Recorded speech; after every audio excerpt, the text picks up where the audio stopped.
यहाँ पे चिलबिला स्थित माहौली में एक हृदय विदारक घटना कल रात को लगभग 2 बजे के आसपास घटित हुई, जिसमें प्रमोद श्रीवास्तव जी के परिवार में कुल 6 लोगों की दुखद मृत्यु हुई है।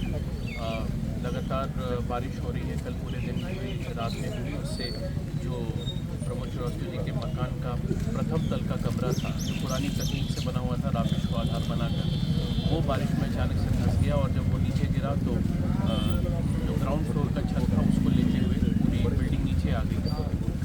एक कमरे में मकान में एसी लगा हुआ था, तो पूरा परिवार उमस से बचने के लिए उसी कमरे में सो रहा था और 6 लोगों की मृत्यु हो गई। प्रमोद जी, उनकी पत्नी, उनका एक और बेटा और अमन करके एकमात्र जो सर्वाइवर हैं वो बचे हुए हैं। उनकी पत्नी और 2 छोटे बच्चों की इसमें दुखद मृत्यु हो गई।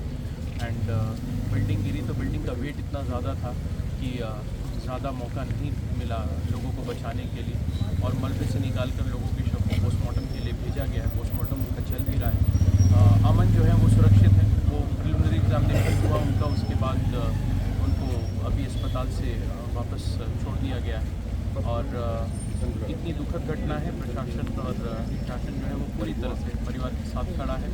उसी क्रम में मैं और कप्तान साहब मौका मुआयना करने और अमन से मिलने भी आए और आपदा राहत कोष अंतर्गत जो मदद है वो अगले कुछ घंटों में परिवार के खाते में अंतरित कर दी जाएगी। इसके अलावा कृषक दुर्घटना बीमा योजना और तमाम अन्य स्कीम्स जिससे परिवार को आच्छादित किया जा सकता है वो भी किया जाएगा। इनका प्रधानमंत्री आवास भी स्वीकृत हो चुका था और अब धनराशि इनके खाते में आनी थी, लेकिन दुखद है कि उससे पहले ये घटना हो गई। हम लोग पूरी तरह से परिवार के साथ खड़े हैं।